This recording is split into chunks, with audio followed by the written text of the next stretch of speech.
Ainsi, la parole est indispensable. Le chrétien, le juif ou qui que ce soit qui ne se laisse pas imprégner, placer dans la parole de Dieu est quelqu'un qui va à un moment ou l'autre perdre les pédales. Il va s'écrouler. Le seul endroit où Dieu veut que tu résides,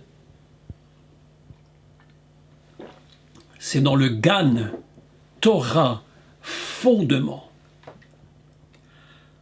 Ashish, le fondement, 611. Mais écoutez, ce n'est pas tout. On va aller encore un peu plus loin. Dans Ésaïe, chapitre 61, verset 10, et là, le texte est admirable et une révélation magnifique. Lorsque j'ai cherché ce texte, je me suis dit, mais comment je vais trouver ce texte? Je cherchais longtemps et puis je tombe sur ce texte extraordinaire. Ésaïe 61, 10. Je le lis en français directement. Je me réjouirai pleinement en l'Éternel. Eh bien, mes amis, lorsque vous lisez « Je me réjouirai pleinement en l'Éternel », vous voyez que vous trouvez exactement le même mot que vous avez ici. Ici, évidemment, il se prononce différemment, mais remarquez que c'est exactement la même chose. « Je me réjouirai pleinement » se dit « sos assis ». « Sos assis ba Adonai ». Qu'est-ce que assis? C'est le fondement. Je me réjouis pleinement dans l'Éternel, c'est-à-dire que si je me tiens dans sa parole, si je me tiens à l'intérieur, je ne peux que me réjouir pleinement. Sos assis be Adonai. Je me réjouirai pleinement en l'Éternel mon Dieu. Texte absolument mais extraordinaire. Un autre mot qui va, une autre combinaison de mots qui vaut 611. Ba'ar Kodesh, à la montagne de l'Éternel, à la montagne sainte. Ba'ar Kodesh, à la montagne sainte. 611. Mes amis, voilà que nous lisons un texte de Torah absolument extraordinaire. Nous sommes en train de comprendre qu'il y a dans ce jardin, en réalité, n'est pas seulement un lieu où il y a des arbres et tout ce que vous voulez. Qu'est-ce que représentent tous ces arbres? Qu'est-ce que représente? Ça représente ce qui nous nourrit. Ça représente ce que Dieu nous dit. Tu peux manger de tous les arbres. Mais la Torah, elle est très importante. Pourquoi? Parce que dans la Torah, il y a quelque chose de particulier qui va se produire. La Torah, c'est un endroit très particulier. Pourquoi? Parce que dans la Torah, Dieu nous parle et il nous dit « Fais attention ». Parce que lorsque tu te trouves dans ce jardin, il y a des règles à suivre. Dans ce jardin magnifique, cette Torah, elle te donne la vie, Torah de vie. Mais en même temps, elle te dit « Attention ». Il y a des choses que tu ne peux pas faire. C'est pourquoi il est écrit, Dieu dit à l'Adam, tu peux manger de tous les arbres, mais attention, de cet arbre-là, tu n'en mangeras pas. C'est-à-dire que dans la Torah, il y a deux notions. Une notion de ce que Dieu veut que l'on fasse et qu'il nous permet, et une autre où il nous dit, fais attention, ne mange pas cet arbre.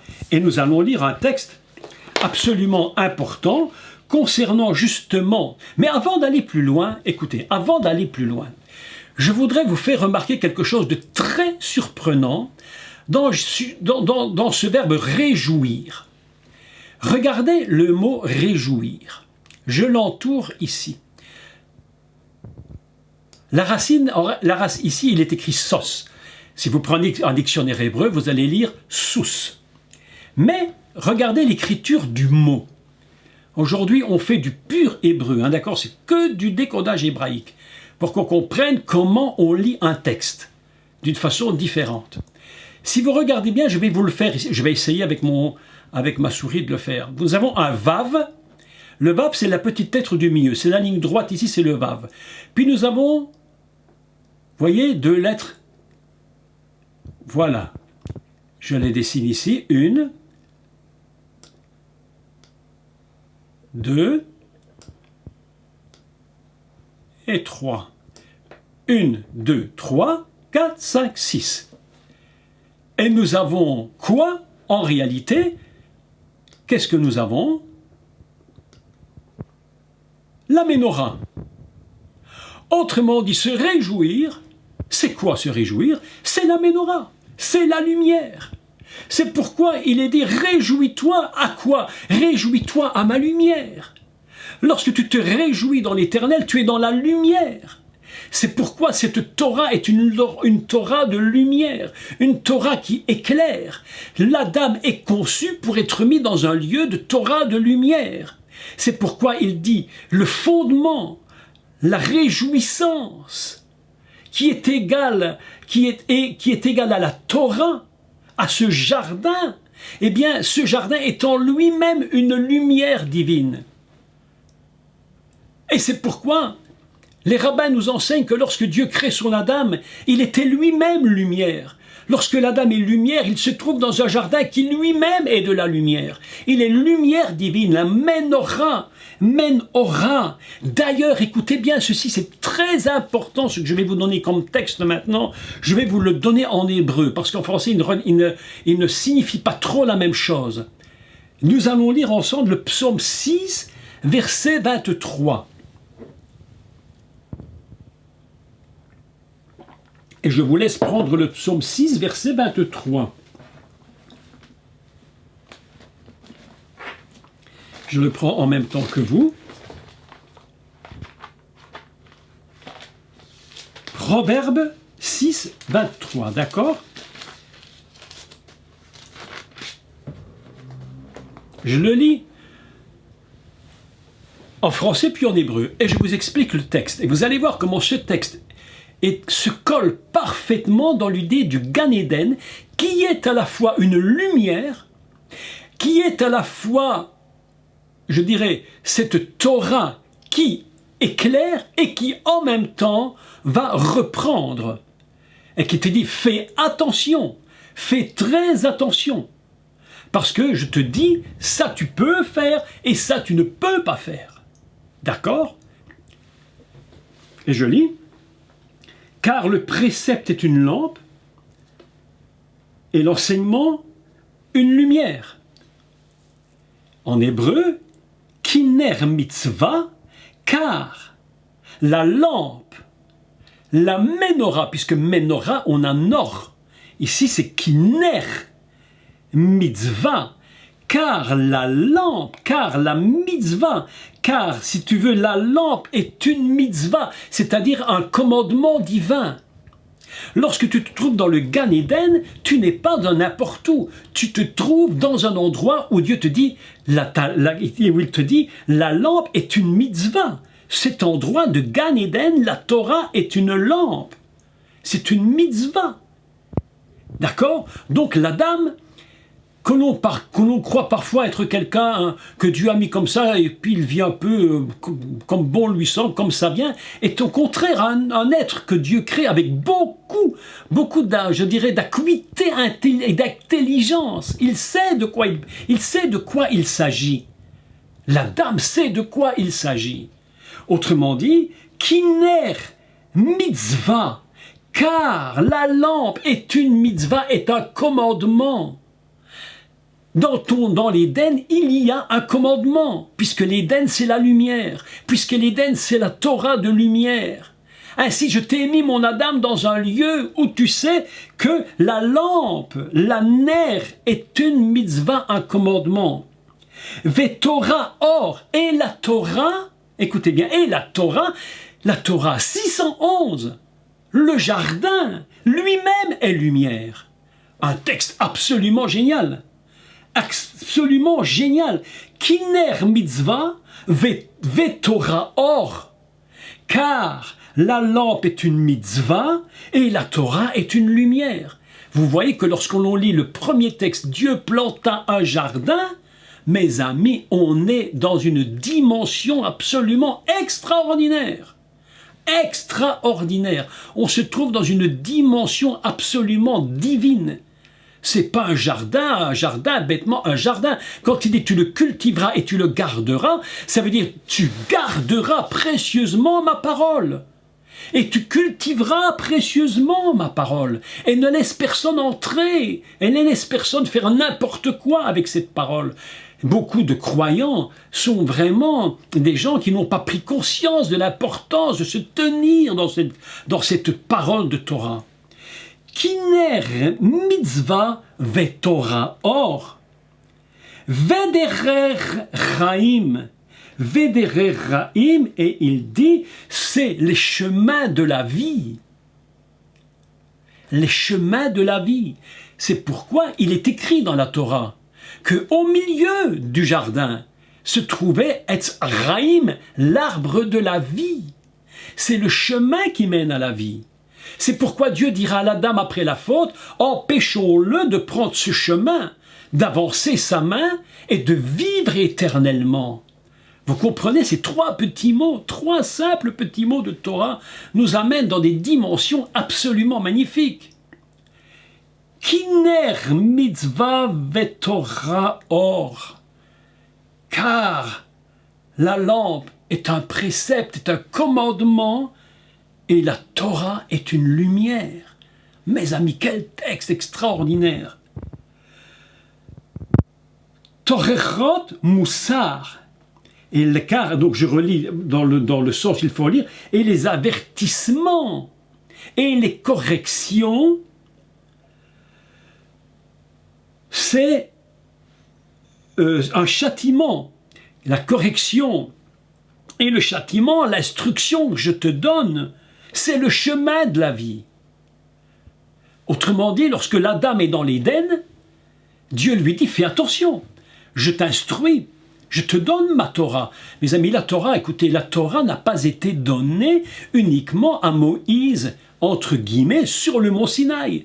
Dès le commencement du monde, Dieu avait mis sa Torah et il avait placé son Adam dans la Torah et lui a dit, Adam, écoute-moi ce que je te dis. Ma Torah, c'est le jardin dans lequel je te mets. Je l'ai planté dans un lieu magnifique afin que tu fasses cette fête tous les jours. Shimrat Torah, tous les jours, la joie de la Torah. Tous les jours, on fait la joie de la Torah parce que c'est ma joie d'être dans le jardin. Le jardin, c'est ma Torah. Le jardin, c'est ma lumière. Le jardin, c'est un lieu absolument extraordinaire où tu m'apprends, où tu me conseilles, où tu me dis fais attention, écoute les avertissements, écoute mon instruction, car kiner mitzvah ve Torah or, vederer achaim, car les mitzvot et la Torah de lumière sont les chemins de la vie.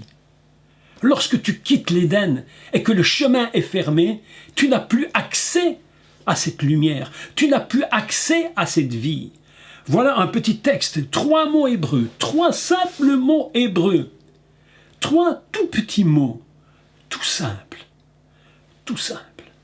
qui nous amènent dans une dimension exceptionnelle. Dieu a planté sa Torah en Éden et il a pris son Adam qu'il avait formé et il l'a placé littéralement dans sa parole. Vous avez remarqué que la Bible nous enseigne ta parole est la vérité. Dieu n'a pas mis son Adam n'importe où. Il l'a placé directement dans ce Gan Eden, en lui disant, mon Adam, je te mets dans un endroit extraordinaire. L'Adam n'est pas privé de Dieu, l'Adam n'est pas privé de la parole. Le cœur du jardin, parlons du cœur du jardin maintenant. Il y avait dans le milieu du jardin, il y avait l'arbre de la vie. Le cœur de la Torah, c'est l'arbre de vie. Et là, je trouve absolument génial ce que font les rabbins ou ce qu'ils disent. Ils disent, lorsqu'ils ouvrent le rouleau de Torah, vous savez, les 2 bâtons qui renferment la Torah, ces 2 bâtons s'appellent Etz Achaim, ça s'appelle l'arbre de vie. La Torah est enroulée sur l'arbre de vie, mes amis. La Torah est enroulée sur la fonction messianique. La Torah est enroulée, c'est lui, le Messie dit, je suis la parole. Je suis la parole. Moshe parle de moi, dit le Mashiach. Moshe parle de moi. Vous dites que vous croyez en Moshe, mais vous ne croyez pas en moi, alors que c'est de moi qu'il parle. Mes amis, quel texte extraordinaire. Extraordinaire. Éden. Ce mot Éden, c'est un endroit exceptionnel. C'est Abraham, d'ailleurs, que Dieu choisit. Je vous avais expliqué qu'Abraham était complètement construit célestement, complètement céleste, et en même temps il est complètement terrestre. Il fusionne complètement le ciel et la terre. Il fusionne le haut et le bas. Dieu choisit Abraham ici-bas, mais déjà bâti là-haut. D'ailleurs, c'est tellement impressionnant, mes amis, que Abraham vaut 124. Et lorsque tu prends la dimension abrahamique céleste et la dimension Abraham terrestre, tu joins les deux ensemble, tu joins les deux dimensions ensemble et tu trouves 248. 248, c'est Abraham. 124, Éden. 2 fois 124, en haut et en bas, tu joins 124 et 124 et tu trouves Abraham, 248. Ainsi, nous constatons que la dimension abrahamique est absolument géniale parce que les Juifs disent Abraham, Avinu, Abraham, notre Père. Lorsque le pauvre Lazare monte là-haut, il va où? Dans le sein d'Abraham. Dans le sein d'Abraham. Éden, 124.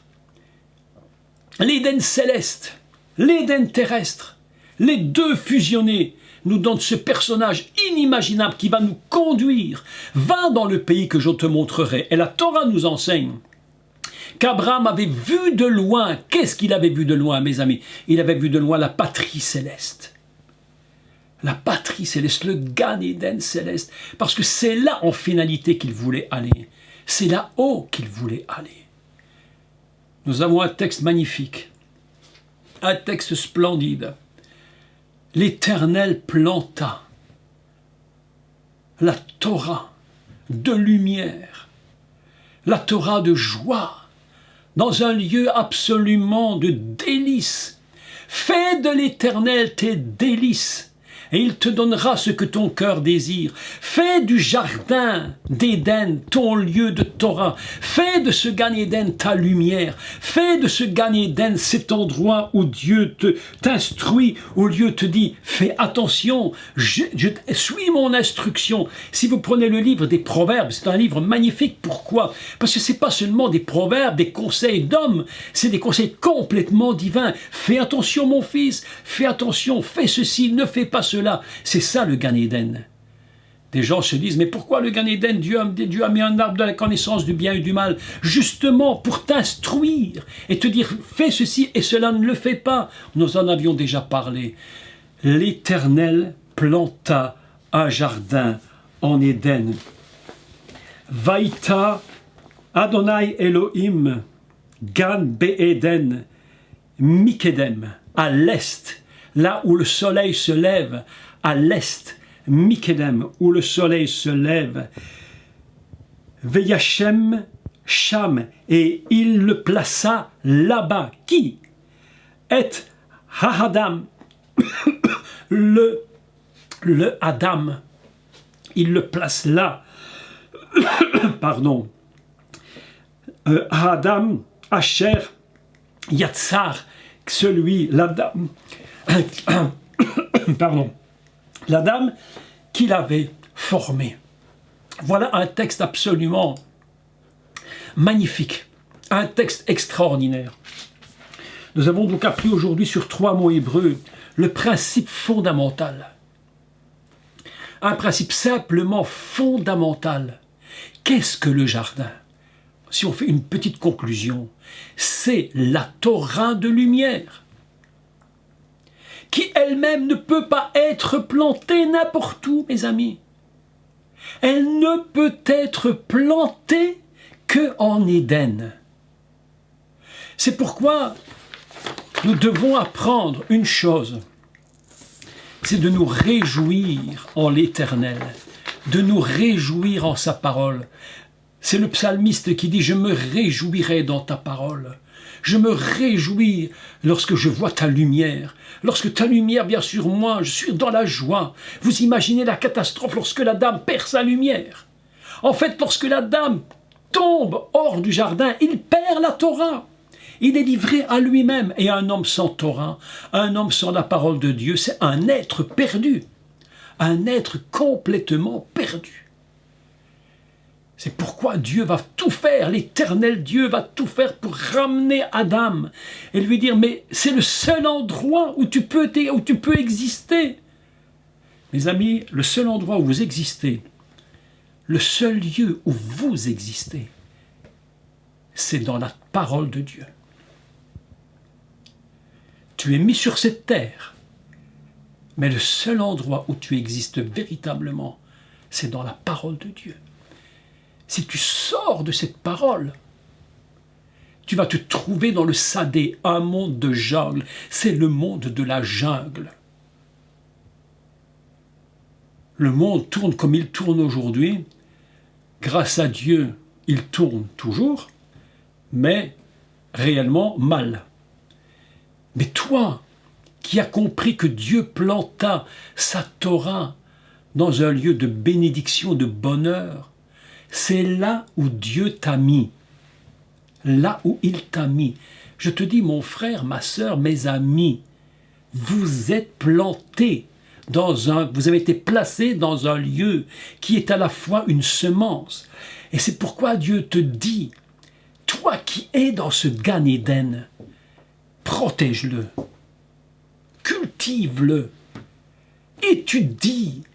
Les rabbins ont raison de dire qu'il faut étudier la Torah. Il faut étudier la parole, comprendre ce qu'elle nous dit. Il faut la garder. Il faut empêcher les ennemis de venir, de rentrer à l'intérieur pour la casser. C'était le grand danger lorsque le serpent est rentré et il est venu pour casser. Tu le garderas et tu le cultiveras. Ce Gan Eden, c'est ton endroit. Ce Gan Eden, c'est ton lieu. C'est ton lieu de lumière. Ne sors jamais du Gan Eden.